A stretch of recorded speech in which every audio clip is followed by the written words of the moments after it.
Zoom లో ఉన్నటువంటి వారందరికీ మన రక్షకుడైన యేసు క్రీస్తు వారి పేరిట శుభాభివందనాలు తెలియపరుస్తూ ఉన్నాను. ఇది నాన్న మరి దేవుడు మనకి ఇచ్చినటువంటి ఈ ఈ ప్రశస్తమైనటువంటి సమయాన్ని బట్టి దేవుణ్ణి స్తుతించడానికి, మహిమపరచడానికి, ఆరాధించడానికి దేవుడు ఈ నెలలో అంటే ఇది చివరి ఆదివారం. నిజంగా దేవుడు అంత గొప్పవాడు అంటే ఆయనను ప్రతిరోజు స్తుతిస్తా ఉన్నాం, మహిమపరుస్తూ ఉన్నాం. ఈ నెలలో ఇది చివరి ఆదివారం కూడా ప్రభుని సంపూర్ణంగా ఆయనతో కలిసి మనము కనపరచడానికి దేవుడిచ్చినటువంటి కృపణను బట్టి దేవునికి స్తోత్రం చెల్లించవలసిన వారమై ఉన్నాం. ఎస్తేరు గ్రంథము 2వ అధ్యాయము 1వ వచనాన్ని ఈ పూట మనం చదువుకుందామండి. ఎస్తేరు గ్రంథము 2వ అధ్యాయము 1వ వచనాన్ని చదువు.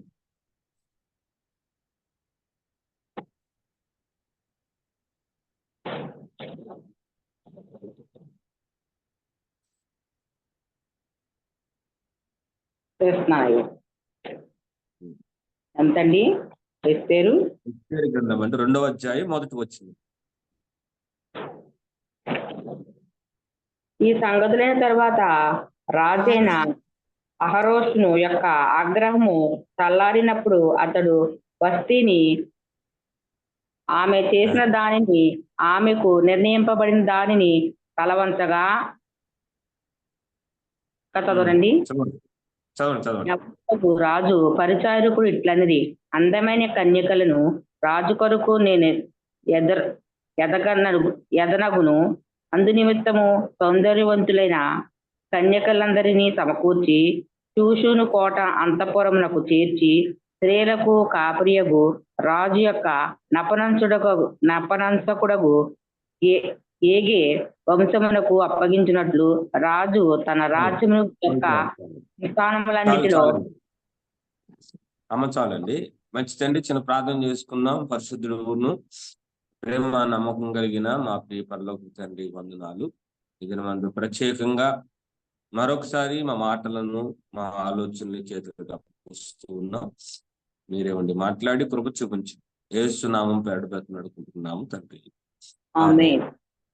మాట కనపడుతూ ఉంది. ఏంటి అంటే మరి ఆశీర్వేశ్వరాజు యొక్క ఆగ్రహం చల్లారినప్పుడు మరి వస్తే ఆమె చేసిన దాన్ని, ఆమె నిర్ణయింపబడిన దాన్ని తలంచగా యవ్వనులకు రాజు పరిచారకులు ఇట్లనిది, అందమైన కన్యకులు రాజు కొరకు వెతకననుగును. అందు నిమిత్తము సౌందర్యవంతులైనటువంటి కన్యకులందరినీ కూడా సమకూర్చి షూషాను కోటలో అంతఃపురంలో చేర్చి స్త్రీలను మరి అక్కడ సిద్ధపరుస్తున్నట్లుగా, తర్వాత ఏ వశమునకు వారు అప్పగించుకున్నట్లుగా వాక్యము సెలవిస్తా ఉంది. మొదటిగా మనం చూస్తే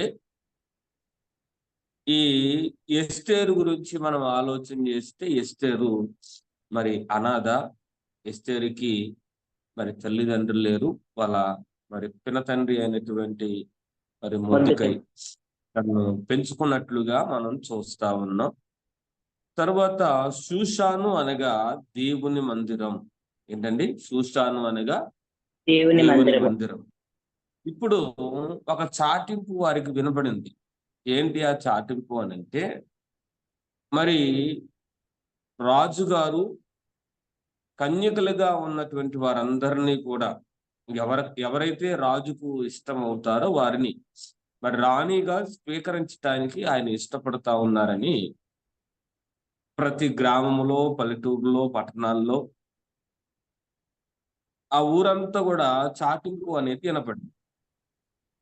ఆ చాటింపు ఎప్పుడైతే వినబడిందో పెళ్లి కాని కన్యకలందరూ కూడా ఏం చేస్తా ఉన్నారంటే సిద్ధపడతా ఉన్నారు. ఎందుకు?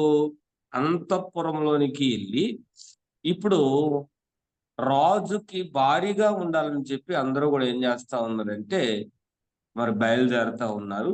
ఆ బయలుదేరే మరి ఆ వంతులో, ఆ బయలుదేరే దాంట్లో కూడా ఎవరున్నారంటే ఎస్తేరు అనబడినటువంటి మరి ఒక అనాథ కూడా వారితో కలిసి ఉంది. వాక్యం ఉంటున్నటువంటి ప్రభువునందు దేవుని బిడ్డలారా, ఈ కన్యకలందరూ కూడా ఎక్కడికి చేర్చబడ్డారని బైబిల్ చెప్తుందంటే శూషాను కోటలోనికి. శూషాను కోట అంటే మీకు చెప్పాను నేను. శూషాను కోట అంటే ఏంటండి? దేవుని మందిరం. ఇప్పుడు దేవుని మందిరంలో ఎవరున్నారు? ఇప్పుడు రాజు ఉన్నాడు. రాజు, మీరు జాగ్రత్తగా అర్థం చేసుకోవాలి. శూషాను కోటలో రాజు ఉన్నాడు. ఇప్పుడు ఈ శూషాను కోటలోనికి, ఈ అంతఃపురంలోనికి ఎవరైతే ఏమండి వివాహము కావాలి, రాజుకు నేను మెచ్చాలి, రాజుకు నేను అందంగా కనపడాలని చెప్పి ఆ పట్టణంలో ఉన్నటువంటి కన్యకలందరూ కూడా బయలుదేరి శూషాను కోటలోనికి వెళ్ళడం జరిగింది. అనగా దేవుని మందిరంలోనికి వెళ్ళడం జరిగింది. అందులో ఏమండి రాజు ఉన్నాడు అని చెప్పి మనం చెప్పుకున్నాం. రాజు అనగా ప్రభు అనేటువంటి యేసుక్రీస్తు వారికి సాదృశ్యంగా కనబడతా ఉన్నారు. ఇప్పుడు వెళ్ళినటువంటి ఈ కన్యకలందరూ కూడా అక్కడ ఉన్నటువంటి ఒక వ్యక్తికి ఏం చేయబడ్డారంటే అప్పగించబడ్డారు.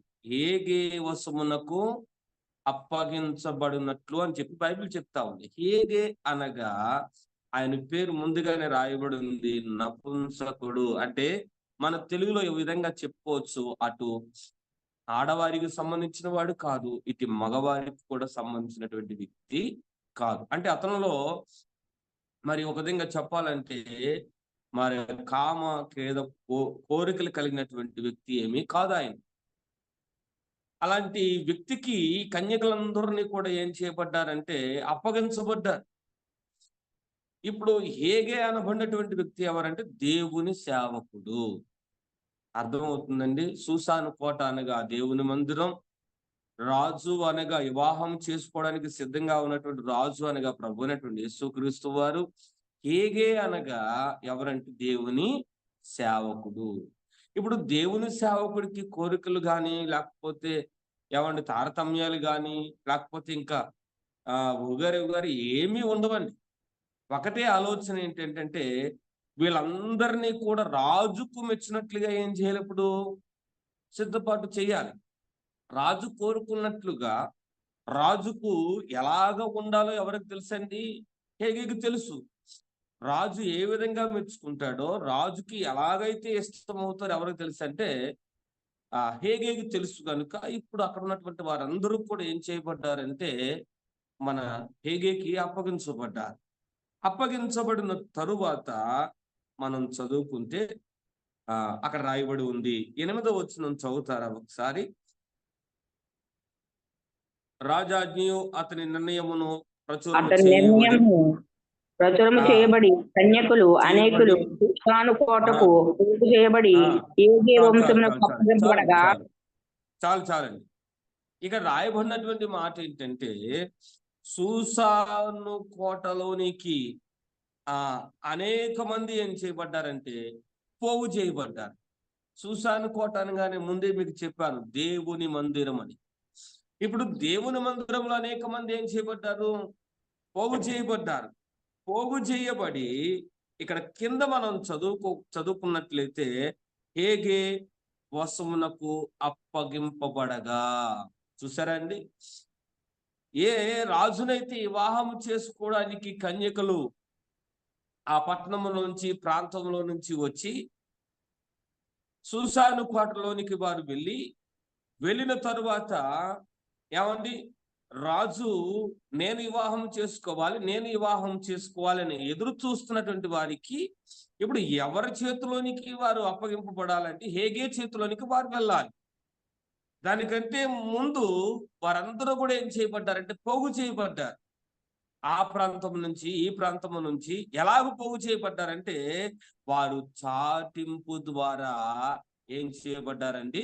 రాజు నన్ను వివాహం చేసుకుంటాడు, రాజుకు నేను నచ్చాలి, రాజు యొక్క మనస్సును నేనేం చేయాలండి? తెలుసుకోవాలి, రాజు యొక్క ఉద్దేశాలు నేను కనుగొనాలని చెప్పి అక్కడి నుంచి ఏం చేయబడ్డారండి? పోగు చేయబడ్డారు. ఇక్కడ కూడా ఈ రోజు కూడా మనం ఆలోచన చేయగలిగితే ఇప్పుడు జూమ్ లో ఉన్నటువంటి మనందరము కూడా ఒక ప్లేస్ లో ఉన్నటువంటి వారము కాదు. అక్కడక్కడ పోగు చేయబడి ఆయా స్థలాలలో ఉండి దేవుని యొక్క వాక్యాన్ని ఏం చేస్తా ఉన్నామండి? వింటా ఉన్నాం. అదే విధముగా ఈ సూసాను కోట అనగా దేవుని మందిరంలోనికి రాజు అనగా ప్రభువైనటువంటి యేసుక్రీస్తు వారు ఆ అంతఃపురంలో సూసాను కోటలో ఉన్నారు. ఇప్పుడు ఇక్కడ నుంచి పోగు చేయబడి రాజు నన్ను వివాహం చేసుకోవాలి. ఎవరు చేసుకోవాలంటే రాజు నన్ను వివాహం చేసుకోవాలి. రాజు నన్ను వివాహం చేసుకోవాలంటే మందిరములోనికి మనం ఏం చేయాలంటే పోగు చేయబడాలి. మొదటి మాట ఏంటంటే పోగు చేయబడే అనుభవంలోనికి మనం రావాలి.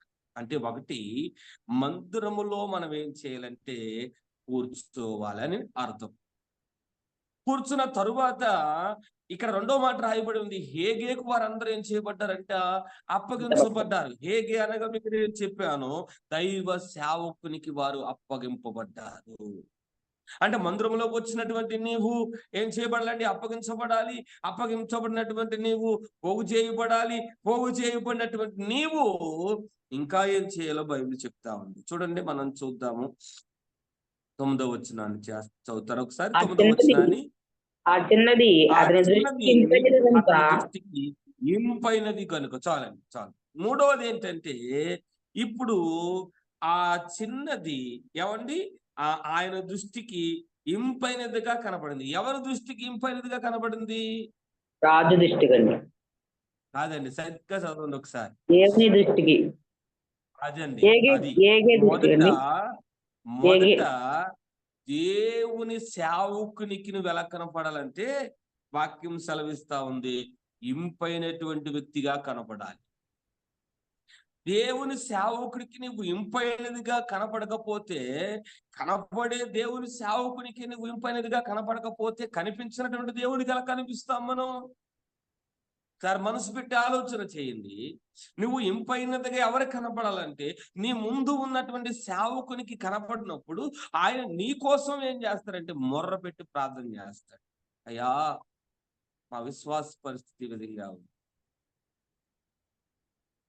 వారి కుటుంబ పరిస్థితి ఈ విధంగా ఉందని వారు నీ కొరకు ప్రార్థన చేస్తారు. చూడండి, వాళ్ళ యొక్క మరి జీవితం, ఆమె జీవితం ఎలా ఉందంటే ఇంపైనదిగా కనపడతా ఉంది. ఇప్పుడు ఆయన దృష్టి ఇప్పుడు ఏం చేయబడిందండి? ఎవరి మీదకి వచ్చిందండి? ఎస్తేరు మీదకి. దేని స్తోత్రం కలుగునుగా. అంటే ఆమె ఇంపైనటువంటి జీవితం కూడా చాలా శ్రేష్టమైనది. దేవుని దృష్టికి, ఒకవేళ మనుషుల దృష్టికి నువ్వు ఎలాగైనా కనబడొచ్చు, కానీ దేవుని యొక్క ఆలోచనలకు, దేవుని యొక్క మనసుకు, దేవుని యొక్క చిత్తానికి, దేవుని యొక్క కృపకు మనం దగ్గరగా ఉండడానికి మనం ప్రయత్నం చేయాలండి. దగ్గరగా ఉండడానికి ప్రయత్నం చేయాలి. మనుషులు మనం ఎన్ని చేసినా ఏం చేస్తారండి? ఏం చేస్తారు? ఏదో ఒక విధంగానే మాట్లాడతారు. నేను అంటాను, మనుషులను చూసి మనం చేసే ప్రయత్నాలు ఏం చేయొద్దండి, చేయకోకుండా ఆగటం కాదండి, చేయటమే దేవుడి పనులు చేయటమే.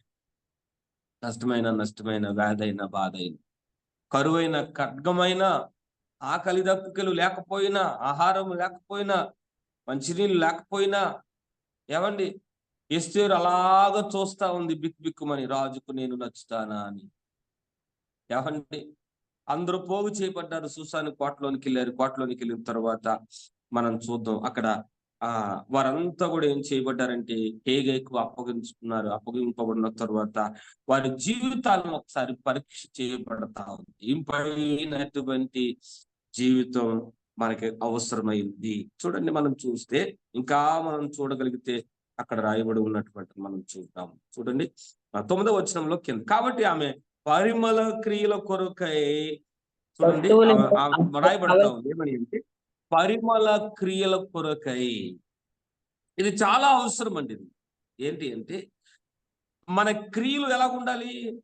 పరిమళముగా ఉండాలి. క్రియలని అది పరిమళ సువాసనగా మార్చబడాలి. ఇప్పుడు సంజయ్ గారి ఇంట్లో నెయ్యి కాస్తుంది అనుకోండి, ఆ చుట్టుపక్కల వాళ్ళందరికి ఎలా ఉంటుందండి? చాలా పరిమళ వాసనంగా, ఎక్కడ చాలా శ్రేష్టమైనటువంటి ఆ నెయ్యి వారు ఏం చేస్తా ఉన్నారు, కాస్తా ఉన్నారు అని చెప్పి వారి ఇంట్లో ఉన్నటువంటి సువాసన ఆ వార్డు లేకపోతే ఆ పక్కన చుట్టుపక్కల ఉన్నటువంటి వీళ్ళందరికీ కూడా ఏం చేస్తా ఉంటది? వెళ్తా ఉంటుంది. ఎందుకంటే పరిమళ వాసన కనుక. అలాగే పరిమళ వాసన వెళ్తుంది.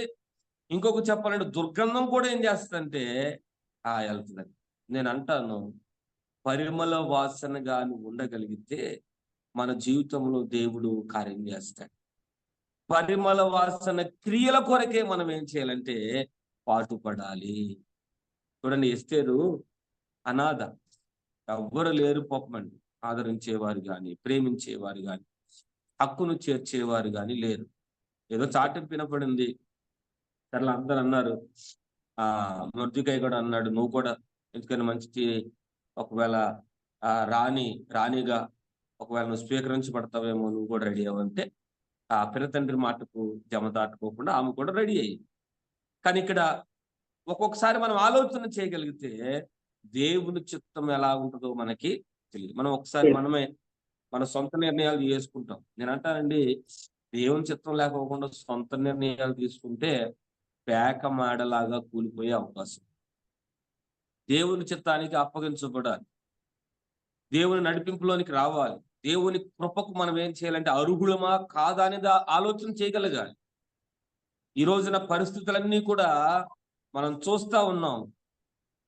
దేవుని మాటలు దొరకనటువంటి దినాలు కనపడుతూ ఉన్నాయి. దేవుని మాటలు వినబడినటువంటి రోజులు మనకు దగ్గరగా ఉన్నాయి. కానీ మనందరం కూడా ఒకటే ఆలోచన చేయగలగాలి.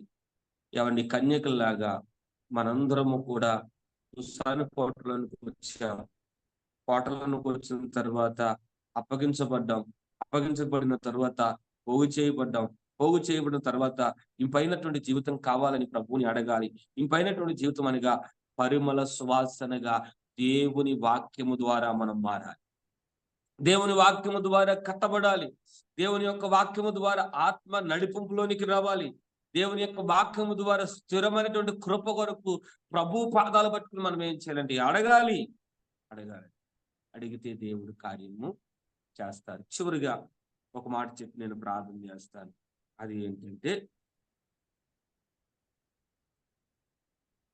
రెండవ అధ్యాయంలోనే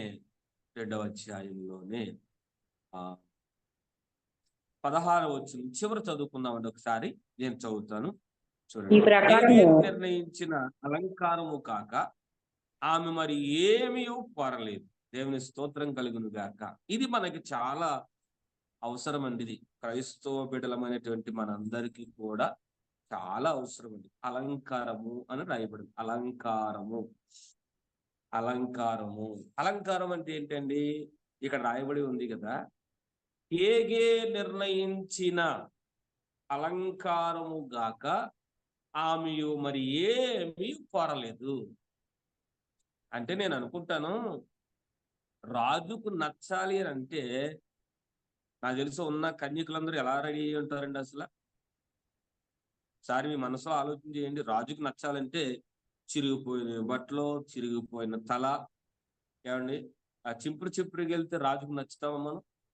నచ్చమండి. అంటే సూసాను కోటలో రాజుకు ఏ విధంగా నచ్చాలో ఉన్న కన్యకలందరూ కూడా హేగే నిర్ణయించిన అలంకారము కంటే ఎక్కువగానే చేసుంటారు. అయ్యని ఇయ్యని. ఏమండి, ఇప్పుడు చూడండి, యవనస్తులు అంటే ఇక్కడ ఉన్నవారు ఎవరినే కాదు, ఇప్పుడు ప్రజెంట్ యవనస్తులు చూడండి, ఆడపిల్లలు చూడండి, వాళ్ళ డ్రెస్సు విధానం చూడండి ఒకసారి, వాళ్ళు వేసుకునే వస్త్రాలను చూడండి. ఇదివరకు చాలా పద్ధతిగా గౌరవప్రదంగా ఉండేవారు ఆడపిల్లలు. కానీ ఇప్పుడు మనం చెప్పక్కర్లా చూస్తా ఉన్నాం. అంటే వాళ్ళ అలంకారము అనేక మందికి కనిపించాలండి.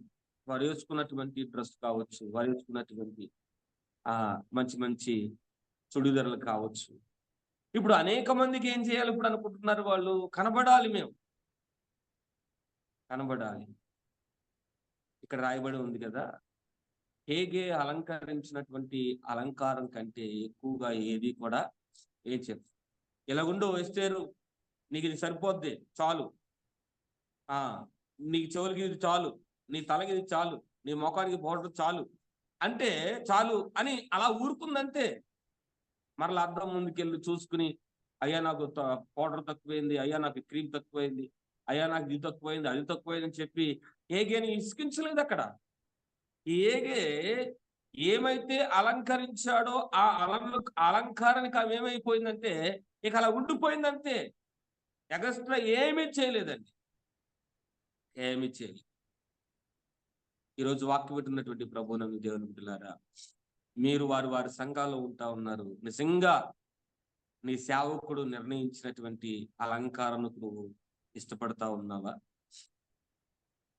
సంపూర్ణంగా దేవుని యొక్క మాటలు వింటూ ఉన్నాం, దేవుని సన్నిధిలో ఉంటా ఉన్నాం, దేవుని యొక్క మాటలు మనం ఆహారంగా భుజిస్తూ ఉన్నాం, మంచిదే. దేవుడు మనతో మాట్లాడుతున్నప్పుడు మన అలంకరణ కూడా ఎలా ఉందో ఒకసారి మనము ఆలోచన చేయగలం. మనం ముఖం చూస్తే చెప్పగలగాలి. ఇంకా మీరు మీ పర్సనల్ బొట్లు అయ్యి అంటారా, వాటి గురించి నేను మాట్లాడను. కానీ నేను చెప్పేది ఏంటంటే, మన అలంకరణ ఎలా ఉండాలంటే సేవకుడు నిర్ణయించినటువంటి, నిర్ణయించినటువంటి అలంకారము కంటే మరి ఎక్కువగా ఏది కూడా ఆమె చేయలేదంటే, కోరుకోలేదండి. ఈరోజు మన అలంకరణ మన ఫంక్షన్లో తెలుస్తుంది, మన అలంకరణ మన బయటకు వెళ్ళినప్పుడు తెలుస్తుంది, మన అలంకరణ నువ్వు ఏదైనా పర్సనల్ ప్లేస్కి వెళ్ళినప్పుడు తెలుస్తుంది, మన అలంకరణ నువ్వు బయటకు వెళ్తున్నప్పుడు తెలుస్తుంది. నేను అంటాను, మందిరములో ఎలాగైతే ఉన్నామో బయటికి వెళ్ళినప్పుడు కూడా మన అలంకరణ అలాగే మనం కాపాడుకోవడానికి ప్రయత్నం చేయాలి, చెప్పగలగాలి ప్రభువుని నమ్ముకుంది అని. కానీ చాలా మంది ఈ రోజున క్రైస్తవులను అంటున్నటువంటి మాట ఏంటంటే, అటు ఇటు రెండు విధాలుగా ఏం చేస్తా ఉన్నారు, కవర్ చేస్తా ఉన్నారు. రెండు విధాలుగా వాళ్ళు ఏం చేస్తా ఉన్నారంటే చూస్తా ఉన్నారు. ఆ మాటలు మనకు వినబడినప్పుడు మనకు చాలా వేదన కలుగుతా ఉంది. కానీ ఈ స్త్రీ, ఈ ఎస్తేరు అలంకరించినటువంటి అలంకరణ తప్ప ఏది కూడా ఏం చేయలేదండి, ఎక్కువగా అలంకరించుకోలేదు. నేను అనుకుంటాను, ఆ రాజుని పెండ్లి కుమారుడుగా స్వీకరించడానికి వచ్చినటువంటి యవ్వన కన్యకలందరూ కూడా నాకు తెలిసి చాలా ఎక్కువగానే రెడీ అయ్యి ఉంటారు వాళ్ళు. ఎందుకంటే రాజుకు నచ్చాలి కదా మరి. వాళ్ళని కూడా హేగే ఏం చేశాడు, అలంకరించి ఉండొచ్చు, అలంకరించాడు ఆయన. ఎందుకంటే వాళ్ళందరూ కూడా ఆయనకు అప్పగించుకున్నారు కనుక. కానీ ప్రత్యేకంగా ఎస్తేరు విషయంలోనే ఎందుకు దేవుడు ఎలాగా మాట్లాడుతూ ఉన్నాడంటే, ఆమె ఆలోచనలు ఉద్దేశాలన్నీ కూడా సేవకుడు గమనిస్తా ఉన్నాడు. ఈ పూట వాక్యం అంటున్నటువంటి ప్రభునందు దేవుని బిడ్డలారా, సూసాను కోటలో నువ్వు నేను మనందరం ఉన్నాం. అక్కడ అప్పగించుకున్నాం దేవుడికి, అక్కడికి మనం పోగు చేయబడ్డాం. పోగు చేయబడినటువంటి నీవు ఇంపైనటువంటి జీవితం కలిగి ఉండాలి. ఎప్పుడైతే ఇంపైనటువంటి జీవితం కలిగి ఉంటావో నీ పరిమళ వాసన నీ పక్క వారికి, నీ ఎదురుకున్నటువంటి వారికి, నీ బంధువులకు, స్నేహితులకు వెళ్ళినప్పుడు నీ పరిమళ వాసన ద్వారా దేవాది దేవుడిని అనేక మంది తెలుసుకోవడానికి అవకాశం. చివరిగా మనం చూస్తే మన అలంకరణ కూడా దేవుడు చూస్తాడు. మీరు చదువుకోండి, 1 తిమోతి పత్రిక 2వ అధ్యాయం 9-10 వచనాలు మీరు చదువుకోండి, ఇంటికి తర్వాత చదువుకోండి. 33 17 యోవేలు గ్రంథము 2:16లో కూడా మరి ఈ వస్త్రాల గురించి పరిశుద్ధాత్మ దేవుడు రాయించి ఉంచాడు. చివరిగా నేను ఒక మాట చదివించేసి ప్రార్థన చేస్తాను. 2వ అధ్యాయము 9వ వచనం చివర మనం చదువుకుంటే ఏమని రాయబడతా ఉందంటే చూడండి, ఆ మాట చదువు. ఆమె చెలికత్తులను అంతఃపురములో అతి శ్రేష్టమైన స్థలములో ఉంచెను. ఇది నాకు చాలా ఇష్టమైంది మాట. ఎస్తేరు ఎవరని చెప్పానండి మీకు? ఎస్తేరు ఎవరండి? ఒక అనాథ, తల్లి తండ్రి లేనటువంటి అనాథ, బాగోగులు చూసేవారు లేరు. అలాంటి అనాథ ఇప్పుడు ఎవరికి అప్పగించబడిందంటే హేగేకి అప్పగించబడింది. అక్కడ పోగు చేయబడింది. ఇంపైనటువంటి జీవితం కొరకు ఆశిస్తా ఉంది. దేవుని దృష్టి, సేవకుని దృష్టి ఆమె పొందుకుంది. పరిమళ క్రియల వలన ఆమె క్రియలు కూడా ఎలాగున్నాయంటే పరిమళ క్రియలుగా ఉన్నాయి. ఆమె అలంకరణ కూడా ఎలాగుందంటే అలంకరించినటువంటి అలంకరణ తప్ప మరి ఏది కూడా అలంకరించుకో. చివరిగా మనం చూస్తే ఇక్కడ రాయబడింది, అతి శ్రేష్టమైన స్థలములో ఉంచారంట. ఎవరిని? ఎస్తేరుని. ఇప్పుడు అతి శ్రేష్టమైనటువంటి స్థలములో ఉందటండి. వాక్యం వింటున్నటువంటి ప్రభువునందు దేవుని బిడ్డలారా, నీవు నేను మనందరము కూడా అతి శ్రేష్టమైనటువంటి స్థలములో ఉండాలని ప్రభువు కోరుకుంటా ఉన్నాడు. అందుకని ఈ లోకంలో మనందరము కూడా ఒక ప్రకటన ద్వారా బయటకు వచ్చాం. ఇదిగో ప్రజలందరికీ ఏమండి సంతోషకరమైన శుభవర్తమానం, యేసుక్రీస్తు వారు మీ కొరకు పుట్టారు, ప్రయాసపడి భారమోస్తున్న సమస్తమైనటువంటి జనులారా మీరు నా యొద్దకి రండి అని చెప్పి ఒక ప్రకటన, ఒక చాటింపు ద్వారా ఆయన దగ్గరికి వచ్చాం. మనం నిజంగా అనాదే కానీ తన జీవితం ప్రభు కొరకు ఒక విలువైనటువంటి కృప ఆమె పొందుకుంది. అక్కడ రాయబడి ఉంది మాట ఏమని అంటే, అతి శ్రేష్టమైన స్థలంలో ఉంచబడింది. ఈరోజు ప్రభు కోరుకుంటా ఉన్నాడు, నీవు నేను కూడా అతి శ్రేష్టమైనటువంటి స్థలం ఒకటి మన కొరకు దేవుడు ఉంచాడు. ఆ అతి శ్రేష్టమైనటువంటి స్థలాన్ని మనం చూడాలంటే ఏం చేయాలండి? మొదటిగా అప్పగించుకోవాలి, మనము పోగు చేయబడాలి, ఇంపైనటువంటి జీవితం కలిగి ఉండాలి, ఆయన దృష్టిని మనం పొందుకోవాలి. పరిమళ క్రియల ద్వారా మనం ఏం చేయాలండి? ప్రభువుకు అనేక మందిని మనం ఏం చేయాలండి? మన క్రియల ద్వారా నడిపించాలి. మన అలంకరణ కూడా చాలా అవసరం అండి. ఎందుకంటే మనందరం కూడా సుసానుపాటులో ఉన్నాం, దేవుని మందిరంలో ఉన్నాం. మనం దేవుని మందిరంలో ఉన్నాం, ఆయన స్తుతించే వారముగా ఉన్నాం. దేవుడు ఎస్తేర్ని ప్రేమించడానికి గల కారణం ఏంటో ఇది మనం నేర్చుకున్నాం. ఒకవేళ మన క్రియలు ఒకవేళ అలాగే లేకపోతే ఈ పూట మనం కూడా ప్రార్థన చేద్దాం. నాతో సహా ప్రార్థన చేసి, ప్రభువా నేను అప్పగించబడ్డాను కానీ నీ దగ్గర పోగు చేయలేకపోతా ఉన్నాను, కూర్చోలేకపోతా ఉన్నాను. ఇంపైనటువంటి జీవితం కలిగి ఉన్నాను కానీ నా ఆలోచనలు రకరకాలుగా ఉన్నాయి. పరిమళ సువాసనగా నా క్రియలు ఉండాలని అనుకుంటున్నాను కానీ ఉండలేకపోతా ఉన్నాను.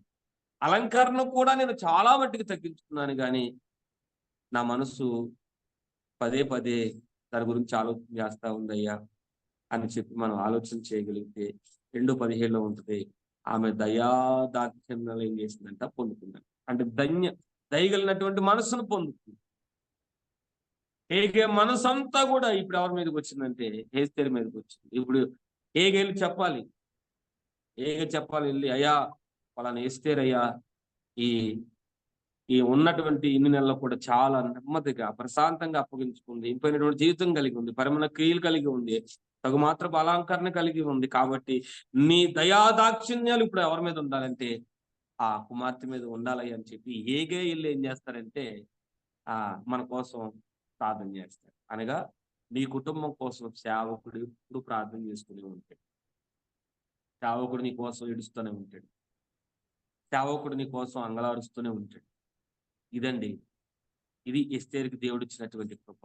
అనాథని చెప్పి ఎస్తేరు ఏం బాధపడలా. అనాథని చెప్పి అయ్యో అంతఃపురంలో అడుగు పెడతానా అని వెనుకకు తిరిగి చూడలేదు. ఆమె ధైర్యం చేసింది, అప్పగించుకున్న దేవుడికి పోగు చేయబడింది. ఇంపైనటువంటి జీవితం నేను కలిగి ఉన్న, నాకు భయం లేదు. పరిమళ క్రియలు నాలో ఉన్నాయి, భయం లేదు. తగు మాత్రపు వస్త్రాలనే ఏమైతే అలంకరించాడో ఆ వస్త్రాలే ధరించుకుంది, దయాదాక్షిణ్యాలు పొందుకుంది. అతి శ్రేష్టమైనటువంటి ఆ స్థలంలోనికి ఆమె ఏం చేయబడిందండి? అడుగు పెట్టింది. ఈరోజు నీవు నేను కూడా అలాగే ఉందాము, ఆ నడిపింపులోనికి మనం ఉండడానికి ఇష్టపడదాము. దేవుడి మాటలు దీవించి మన నికుల్లో అభివృద్ధి, ఆశీర్వాదం ప్రభు వారు మనకి ఇచ్చుదురు గాక. ఆమె చిన్న ప్రార్థన చేద్దాం. అతి శ్రేష్టమైనటువంటి నీ మాటలు వినడానికి కృప చూపించారు. ఎస్తేరు నిజంగా అనాదే అయినా బిడ్డను మీరు ప్రేమించారు, కృప చూపించారు, బలపరిచారు. నేను బిడ్డలను దీవించండి. చూములో ఉన్నటువంటి వారిని వారి కుటుంబాలను, ఎవరైతే వాక్యాన్ని విన్నారో నేను వారికి ఇది ఇష్టము కలిగినట్లుగా సహాయించి మనస్సు, తలంపుల ఆలోచనలు మార్చి కృప చూపించి నేను దీవించి బలపరచు. యేసయ్య నామం పేరు బతిమాలుకుంటున్నాము. ఆమేన్. అదే సమయంలో చక్కటి వాక్యం వివరించారు అయ్యగారు ఎస్తేరు గురించి. మరి ఎస్తేరులో ఉన్న గుణ లక్షణాలు కదా చక్కగా వివరించిన అయ్యగారికి వందనాలండి. మనం కూడా మరి ఎస్తేరు వలె తగు మాత్రపు అలంకరణ చేసుకోవాలని, అలాగే తనకు ఉన్నటువంటి ప్రతిదీ కూడా మనం అనువర్చుకొని ఎస్తేరులాగా నడవాలని, మరి అనాథ అయినప్పటికీ తను ఎంతగానో మరి సుసాను కోటకు రాణి అయ్యిందండి. అటువంటి ఎస్తేరులో ఉన్న తగ్గింపు గుణం కూడా మనందరికీ దేవుడిచ్చేలాగున మరి సోసాను కోట అనగా దేవుని మందిరం అని చక్కగా వివరించారు అయ్యగారు. రాజు అనగా ప్రభు అయిన యేసుక్రీస్తు అని ఏగి అనగా సేవకుడని మరి చక్కగా వివరించారు. మనం కూడా సేవకుడు మాట అన్న ఎస్తేరు చూసి సేవకుడికి ఎలాగైతే దయగలిగిందో మనం కూడా సేవకులు చూసి సేవకులు మన గురించి సాక్ష్యం చెప్పుకోవాలి ఎదుటి వారి దగ్గర అండి. అలాగే మనం అందరం ఎస్తేరు వల్ల నడవాలని, ఎస్తేరుకున్న మరి గుణాలను మనం కూడా అలవర్చుకుందామని మంచి చక్కగా వివరించిన పాస్టర్ గారు వందనాలండి. ఉదయకాల సమయంలో చక్కటి వాక్యం వివరించారు అయ్య గారు. వందనాలండి. వాక్య నిమిత్తం ప్రార్థన. పరలోకం తండ్రి వందనాలు, స్తోత్రాలయ్యా. దినమందు మా ప్రియులు హైమావతి గారి యొక్క కుమార్తెని మీ చేతులుగా అప్పగిస్తా ఉన్నాము. ఈ దాసురాలకి సంపూర్ణటువంటి ఆరోగ్యాన్ని ఇవ్వండి. ఆ ఊపిరితిత్తుల భాగాన్ని మీరు తాకండి. నీ దయగల హస్తము, నీ కృపా, నీ కాపుదల నుంచి ఆ బిడ్డ మీద నీ అభిషేకం నుంచి తొందరగా స్వస్థత పొందుకున్నట్లుగా సహాయం చేయండి. మరి ముఖ్యముగా ఈ జూమ్లో ఉన్న ప్రతి ఒక్కరి మీద కూడా నీ కృప చూపించండి. మేము ఎక్కడెక్కడి వారము నాయన పోగు చేయబడి నాయన నీ సన్నిధిలో కూర్చుని నాయన మేమందరము కూడా పరిమళ వాసనముగా నీ యందు నాయన వికసింపబడి నాయన అట్టి రీతిగా నీ వాక్యానుసారంగా మేము ముందుకు నడవడానికి సహాయం చేయించండి, బలపరచండి, మేల్కొనివ్వండి. వాతావరణం అనుకూలత లేనప్పటికీ కూడా మేము చక్కగా నాయన ఈ ఫోన్ల ద్వారా అలాంటి అంతరాయం కలగకోకుండా మంచిగా ఈ జూమ్ మీటింగ్ జరిగిస్తా ఉన్నాను. అందును బట్టి వందనాలు. ఇంకా అనేక మంది కొత్త వారు, నూతనమైనటువంటి వ్యక్తులు ఇందులో కలుపుకొని సంతోషంగా వాక్యాన్ని వినగలిగినటువంటి కృపని మేల్కొని దీవించి బలపరిచి మేల్కొనండి. యేసయ్య నామం పేరు పెట్టి నడుపుతున్నాము తండ్రి. మన తండ్రి అయినటువంటి దేవుని ప్రేమ, కుమారులను యేసుక్రీస్తు వారి పరిశుద్ధాత్మిక సహవాసము మనకు ప్రార్థన అవసరతలు కోరుకున్న కుటుంబాలకు సదాకాలము కూడా ఇంటి నడిపించబడుదురు గాక. ఆమేన్.